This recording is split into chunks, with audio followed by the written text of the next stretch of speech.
BJP ಪಕ್ಷದ ನಾಯಕರು ಬಹುಶಃ ಮರ್ತು ಬಿಟ್ಟಿದ್ದಾರೆ ಅನ್ಸುತ್ತೆ. ಅವರು ವಿರೋಧ ಪಕ್ಷದ ಸ್ಥಾನದಲ್ಲಿದ್ದಾರೆ. ಅಪ್ಪಿತಪ್ಪಿ ಏನಾದರೂ ಚುನಾವಣೆಯಲ್ಲಿ ಗೆಲುವು ಲಭ್ಯವಾಗಿ ಆಡಳಿತಾರೂಢ ಪಕ್ಷ ಆಗಿ ಏನಾದರೂ ಆಗ್ಬಿಟ್ಟಿದ್ದಿದ್ರೆ ಇನ್ನೆಷ್ಟು ಕಚ್ಚಾಟ ಆಗ್ತಾ ಇತ್ತು. ಆ ಮಿನಿಸ್ಟ್ರಿ, ಈ ಮಿನಿಸ್ಟ್ರಿ, ನಿಗಮಗಳ ಅಧ್ಯಕ್ಷ ಸ್ಥಾನ, ಅದು ಇದು ಏನೂ ಇಲ್ಲದೆ ಖಾಲಿ ಕೈಯಲ್ಲಿ ಕೂತಿರುವಾಗಲೇ ಇಷ್ಟೆಲ್ಲ ಬಡದಾಟಗಳು. ಹೀಗಾಗಿ ನಿಷ್ಠಾವಂತ ಕಾರ್ಯಕರ್ತರು ಅಂದ್ಕೊಳ್ತಿದ್ದಾರೆ, ಥ್ಯಾಂಕ್ ಗಾಡ್ ಪಕ್ಷ ಅಧಿಕಾರಕ್ಕೆ ಬರಲಿಲ್ಲ. ಬಂದಿದ್ದಿದ್ರೆ ಈಗ 108 ಬಾಗಿಲಾಗಿದೆ, ಆಗ 308 ಆಗ್ತಿತ್ತೇನೋ ಅಂತ ಹೇಳಿ. ಎನಿವೆ, ಶ್ರೀರಾಮುಲು ಅವರ ವಿಚಾರಕ್ಕೆ ಸಂಬಂಧಪಟ್ಟಂತೆ ಒಂದು ಹೊಸ ಬೆಳವಣಿಗೆ ಆಗ್ತಾ ಇದೆ. ಹೊಸ ವರಸೆಯನ್ನು ಪ್ರಾರಂಭ ಮಾಡಿದ್ದಾರೆ ಶ್ರೀರಾಮುಲು. ರಾಜ್ಯಾಧ್ಯಕ್ಷ ಹುದ್ದೆನೂ ಬೇಡ, ಈ ರೆಡ್ಡಿ ವರ್ಸಸ್ ನಾನು ಅನ್ನೋ ಯುದ್ಧದಲ್ಲಿ ರೆಡ್ಡಿ ಅವ್ರಿಗೇನೆ ರಾಜ್ಯ ಮಟ್ಟದಲ್ಲಿ ಜಯ ಆದರೂ ಪರವಾಗಿಲ್ಲ, ಆದರೆ ನನ್ನ ಡಿಮ್ಯಾಂಡೇ ಬೇರೆ ಅನ್ನೋ ರೀತಿಯಲ್ಲಿದೆ ಶ್ರೀರಾಮುಲು ಅವರ ಈ ಹೊಸ ವರಸೆ. ಏನದು? ರಾಜ್ಯ ರಾಜಕೀಯ ಸಾಕು, ಇನ್ನೇನಿದ್ರು ದೆಹಲಿ ಮಟ್ಟದಲ್ಲಿ ಆಟ ಆಡೋಣ ಅನ್ನೋ ಲೆಕ್ಕಾಚಾರ ಇದ್ದಂತಿದೆ. ರಾಜ್ಯಸಭಾ ಸದಸ್ಯರನ್ನಾಗಿ ಮಾಡುವಂತೆ ಪಟ್ಟು ಹಿಡಿದಿದ್ದಾರಂತೆ ಶ್ರೀರಾಮುಲು. ಆಂಧ್ರದ ರಾಜ್ಯಸಭೆ ಸದಸ್ಯರಾದ ಸಾಯಿ ರೆಡ್ಡಿ ಅವರ ರಾಜೀನಾಮೆಯಿಂದ ತೆರವಾಗಿದೆ ರಾಜ್ಯಸಭಾ ಸದಸ್ಯ ಸ್ಥಾನ. ಆಂಧ್ರ ಕೋಟಾದ ಅಡಿಯಲ್ಲಿ ತನ್ನನ್ನು ಆಯ್ಕೆ ಮಾಡುವಂತೆ ಮನವಿಯನ್ನು ಮಾಡಿಕೊಳ್ತಿದ್ದಾರಂತೆ. ದೆಹಲಿಯ ಎಲೆಕ್ಷನ್ ಆದ ಬಳಿಕ ಶ್ರೀರಾಮುಲು ದೆಹಲಿ ವಿಮಾನವನ್ನು ಹತ್ತೋ ನಿರ್ಧಾರ ಮಾಡಿದ್ದಾರೆ. ದೆಹಲಿ ಭೇಟಿ ವೇಳೆ ರಾಜ್ಯಸಭೆ ಸ್ಥಾನದ ಬಗ್ಗೆ ಚರ್ಚೆಯನ್ನ ಮಾಡುವ ನಿರ್ಧಾರವನ್ನು ಮಾಡಿದ್ದಾರೆ ಶ್ರೀರಾಮುಲು ಅನ್ನೋ ಮಾಹಿತಿ ಇದೆ. ಬೆಸ್ಟ್ ಆಫ್ ಲಕ್ ಅದನ್ನು ಹೇಳ್ಬೋದೇನು. ಬಹುಶಃ ಬಿಜೆಪಿಯ ಕಾರ್ಯಕರ್ತರು ಶ್ರೀರಾಮುಲು ಅವರಿಗೆ ಪ್ರಯತ್ನ ಮಾಡಿ, ನಾವಿದ್ದೀವಿ ಇಲ್ಲಿ ದುಡಿಯೋಕೆ, ನಾವಿಲ್ಲಿದ್ದೀವಿ ಬ್ಯಾನರ್ ಬಂಟಿಂಗ್ಗಳನ್ನು ಕಟ್ಟೋಕೆ, ಜೈಕಾರ ಹಾಕೋಕ್ಕೆ ನೀವು ಮಾಡ್ತೀರಿ, ಹಾದಿ ಬೀದಿ ರಂಪ ನೀವಿಡ್ತೀರಿ ನಿಮ್ಮದೇ ಆದ ಸ್ವಾರ್ಥ ಡಿಮ್ಯಾಂಡ್ಗಳನ್ನು. ಇಂಥ ಒಂದು ಆಲೋಚನೆಗಳು ಬಹುಶಃ ಬಿಜೆಪಿಯ ಕಟ್ಟಾಳುವಾಗಿ ಕಾರ್ಯವನ್ನು ನಿರ್ವಹಿಸುತ್ತಿರುವ ಕಾರ್ಯಕರ್ತರ ಮನಸ್ಸಿನಲ್ಲಿ ಈ ಕ್ಷಣಕ್ಕೆ ಮೂಡ್ತಾ ಇರಬಹುದೇನು. ಬಿಜೆಪಿ ಪಕ್ಷದ ನಾಯಕರು ಬಹುಶಃ ಮರ್ತು ಬಿಟ್ಟಿದ್ದಾರೆ ಅನ್ಸುತ್ತೆ. ಅವರು ವಿರೋಧ ಪಕ್ಷದ ಸ್ಥಾನದಲ್ಲಿದ್ದಾರೆ. ಅಪ್ಪಿತಪ್ಪಿ ಏನಾದರೂ ಚುನಾವಣೆಯಲ್ಲಿ ಗೆಲುವು ಲಭ್ಯವಾಗಿ ಆಡಳಿತಾರೂಢ ಪಕ್ಷ ಆಗಿ ಏನಾದರೂ ಆಗ್ಬಿಟ್ಟಿದ್ದಿದ್ರೆ ಇನ್ನೆಷ್ಟು ಕಚ್ಚಾಟ ಆಗ್ತಾ ಇತ್ತು. ಆ ಮಿನಿಸ್ಟ್ರಿ, ಈ ಮಿನಿಸ್ಟ್ರಿ, ನಿಗಮಗಳ ಅಧ್ಯಕ್ಷ ಸ್ಥಾನ, ಅದು ಇದು ಏನೂ ಇಲ್ಲದೆ ಖಾಲಿ ಕೈಯಲ್ಲಿ ಕೂತಿರುವಾಗಲೇ ಇಷ್ಟೆಲ್ಲ ಬಡದಾಟಗಳು. ಹೀಗಾಗಿ ನಿಷ್ಠಾವಂತ ಕಾರ್ಯಕರ್ತರು ಅಂದ್ಕೊಳ್ತಿದ್ದಾರೆ, ಥ್ಯಾಂಕ್ ಗಾಡ್ ಪಕ್ಷ ಅಧಿಕಾರಕ್ಕೆ ಬರಲಿಲ್ಲ. ಬಂದಿದ್ದಿದ್ರೆ ಈಗ 108 ಬಾಗಿಲಾಗಿದೆ, ಆಗ 308 ಆಗ್ತಿತ್ತೇನೋ ಅಂತ ಹೇಳಿ.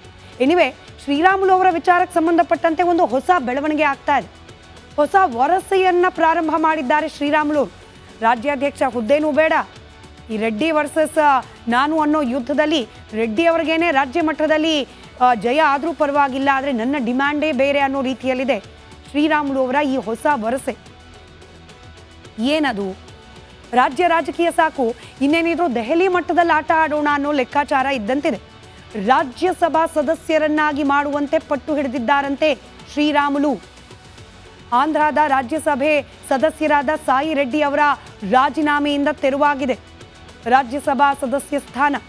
ಆಂಧ್ರ ಕೋಟಾದ ಅಡಿಯಲ್ಲಿ ತನ್ನನ್ನು ಆಯ್ಕೆ ಮಾಡುವಂತೆ ಮನವಿಯನ್ನು ಮಾಡಿಕೊಳ್ತಿದ್ದಾರಂತೆ. ದೆಹಲಿಯ ಎಲೆಕ್ಷನ್ ಆದ ಬಳಿಕ ಶ್ರೀರಾಮುಲು ದೆಹಲಿ ವಿಮಾನವನ್ನು ಹತ್ತೋ ನಿರ್ಧಾರ ಮಾಡಿದ್ದಾರೆ. ದೆಹಲಿ ಭೇಟಿ ವೇಳೆ ರಾಜ್ಯಸಭೆ ಸ್ಥಾನದ ಬಗ್ಗೆ ಚರ್ಚೆಯನ್ನ ಮಾಡುವ ನಿರ್ಧಾರವನ್ನು ಮಾಡಿದ್ದಾರೆ ಶ್ರೀರಾಮುಲು ಅನ್ನೋ ಮಾಹಿತಿ ಇದೆ.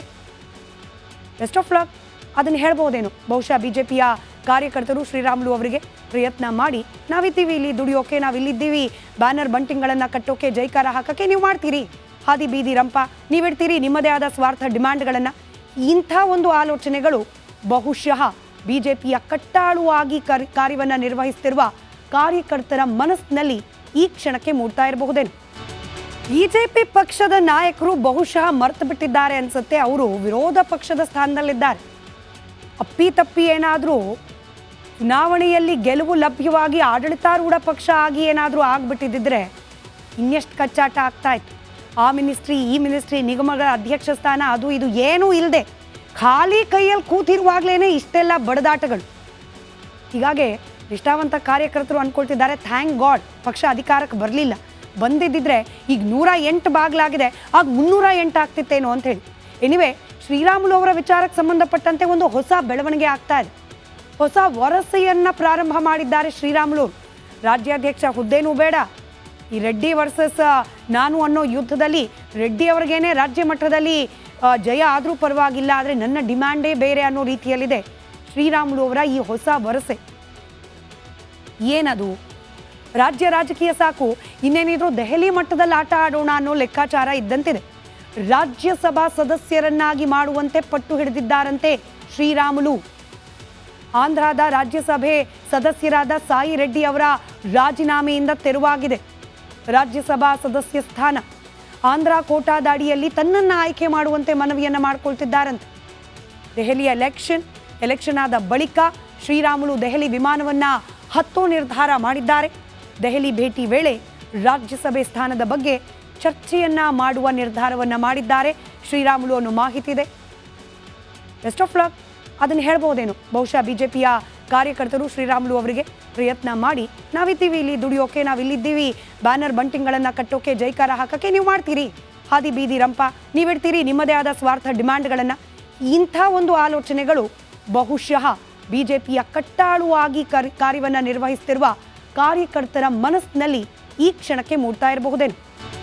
ಬಿಜೆಪಿ ಪಕ್ಷದ ನಾಯಕರು ಬಹುಶಃ ಮರ್ತು ಬಿಟ್ಟಿದ್ದಾರೆ ಅನ್ಸುತ್ತೆ. ಅವರು ವಿರೋಧ ಪಕ್ಷದ ಸ್ಥಾನದಲ್ಲಿದ್ದಾರೆ. ಅಪ್ಪಿತಪ್ಪಿ ಏನಾದರೂ ಚುನಾವಣೆಯಲ್ಲಿ ಗೆಲುವು ಲಭ್ಯವಾಗಿ ಆಡಳಿತಾರೂಢ ಪಕ್ಷ ಆಗಿ ಏನಾದರೂ ಆಗ್ಬಿಟ್ಟಿದ್ದರೆ ಇನ್ನೆಷ್ಟು ಕಚ್ಚಾಟ ಆಗ್ತಾ ಇತ್ತು. ಆ ಮಿನಿಸ್ಟ್ರಿ, ಈ ಮಿನಿಸ್ಟ್ರಿ, ನಿಗಮಗಳ ಅಧ್ಯಕ್ಷ ಸ್ಥಾನ, ಅದು ಇದು ಏನೂ ಇಲ್ಲದೆ ಖಾಲಿ ಕೈಯಲ್ಲಿ ಕೂತಿರುವಾಗಲೇ ಇಷ್ಟೆಲ್ಲ ಬಡದಾಟಗಳು. ಹೀಗಾಗಿ ನಿಷ್ಠಾವಂತ ಕಾರ್ಯಕರ್ತರು ಅಂದ್ಕೊಳ್ತಿದ್ದಾರೆ, ಥ್ಯಾಂಕ್ ಗಾಡ್ ಪಕ್ಷ ಅಧಿಕಾರಕ್ಕೆ ಬರಲಿಲ್ಲ, ಬಂದಿದ್ದಿದ್ರೆ ಈಗ 108 ಬಾಗಿಲಾಗಿದೆ, ಆಗ 308 ಆಗ್ತಿತ್ತೇನೋ ಅಂತ ಹೇಳಿ. ಎನಿವೆ, ಶ್ರೀರಾಮುಲು ಅವರ ವಿಚಾರಕ್ಕೆ ಸಂಬಂಧಪಟ್ಟಂತೆ ಒಂದು ಹೊಸ ಬೆಳವಣಿಗೆ ಆಗ್ತಾ ಇದೆ. ಹೊಸ ವರಸೆಯನ್ನು ಪ್ರಾರಂಭ ಮಾಡಿದ್ದಾರೆ ಶ್ರೀರಾಮುಲು. ರಾಜ್ಯಾಧ್ಯಕ್ಷ ಹುದ್ದೆನೂ ಬೇಡ, ಈ ರೆಡ್ಡಿ ವರ್ಸಸ್ ನಾನು ಅನ್ನೋ ಯುದ್ಧದಲ್ಲಿ ರೆಡ್ಡಿ ಅವ್ರಿಗೇನೆ ರಾಜ್ಯ ಮಟ್ಟದಲ್ಲಿ ಜಯ ಆದರೂ ಪರವಾಗಿಲ್ಲ, ಆದರೆ ನನ್ನ ಡಿಮ್ಯಾಂಡೇ ಬೇರೆ ಅನ್ನೋ ರೀತಿಯಲ್ಲಿದೆ ಶ್ರೀರಾಮುಲು ಅವರ ಈ ಹೊಸ ವರಸೆ. ಏನದು? ರಾಜ್ಯ ರಾಜಕೀಯ ಸಾಕು, ಇನ್ನೇನಿದ್ರು ದೆಹಲಿ ಮಟ್ಟದಲ್ಲಿ ಆಟ ಆಡೋಣ ಅನ್ನೋ ಲೆಕ್ಕಾಚಾರ ಇದ್ದಂತಿದೆ. ರಾಜ್ಯಸಭಾ ಸದಸ್ಯರನ್ನಾಗಿ ಮಾಡುವಂತೆ ಪಟ್ಟು ಹಿಡಿದಿದ್ದಾರಂತೆ ಶ್ರೀರಾಮುಲು. ಆಂಧ್ರದ ರಾಜ್ಯಸಭೆ ಸದಸ್ಯರಾದ ಸಾಯಿ ರೆಡ್ಡಿ ಅವರ ರಾಜೀನಾಮೆಯಿಂದ ತೆರವಾಗಿದೆ ರಾಜ್ಯಸಭಾ ಸದಸ್ಯ ಸ್ಥಾನ. ಆಂಧ್ರ ಕೋಟಾದ ಅಡಿಯಲ್ಲಿ ತನ್ನನ್ನು ಆಯ್ಕೆ ಮಾಡುವಂತೆ ಮನವಿಯನ್ನು ಮಾಡಿಕೊಳ್ತಿದ್ದಾರಂತೆ. ದೆಹಲಿಯ ಎಲೆಕ್ಷನ್ ಆದ ಬಳಿಕ ಶ್ರೀರಾಮುಲು ದೆಹಲಿ ವಿಮಾನವನ್ನು ಹತ್ತೋ ನಿರ್ಧಾರ ಮಾಡಿದ್ದಾರೆ. ದೆಹಲಿ ಭೇಟಿ ವೇಳೆ ರಾಜ್ಯಸಭೆ ಸ್ಥಾನದ ಬಗ್ಗೆ ಚರ್ಚೆಯನ್ನ ಮಾಡುವ ನಿರ್ಧಾರವನ್ನು ಮಾಡಿದ್ದಾರೆ ಶ್ರೀರಾಮುಲು ಅನ್ನೋ ಮಾಹಿತಿ ಇದೆ. ಬೆಸ್ಟ್ ಆಫ್ ಲಕ್ ಅದನ್ನು ಹೇಳ್ಬೋದೇನು. ಬಹುಶಃ ಬಿಜೆಪಿಯ ಕಾರ್ಯಕರ್ತರು ಶ್ರೀರಾಮುಲು ಅವರಿಗೆ ಪ್ರಯತ್ನ ಮಾಡಿ, ನಾವಿದ್ದೀವಿ ಇಲ್ಲಿ ದುಡಿಯೋಕೆ, ನಾವಿಲ್ಲಿದ್ದೀವಿ ಬ್ಯಾನರ್ ಬಂಟಿಂಗ್ಗಳನ್ನು ಕಟ್ಟೋಕೆ, ಜೈಕಾರ ಹಾಕೋಕ್ಕೆ ನೀವು ಮಾಡ್ತೀರಿ, ಹಾದಿ ಬೀದಿ ರಂಪ ನೀವಿಡ್ತೀರಿ ನಿಮ್ಮದೇ ಆದ ಸ್ವಾರ್ಥ ಡಿಮ್ಯಾಂಡ್ಗಳನ್ನು. ಇಂಥ ಒಂದು ಆಲೋಚನೆಗಳು ಬಹುಶಃ ಬಿಜೆಪಿಯ ಕಟ್ಟಾಳುವಾಗಿ ಕಾರ್ಯವನ್ನು ನಿರ್ವಹಿಸುತ್ತಿರುವ ಕಾರ್ಯಕರ್ತರ ಮನಸ್ಸಿನಲ್ಲಿ ಈ ಕ್ಷಣಕ್ಕೆ ಮೂಡ್ತಾ ಇರಬಹುದೇನು.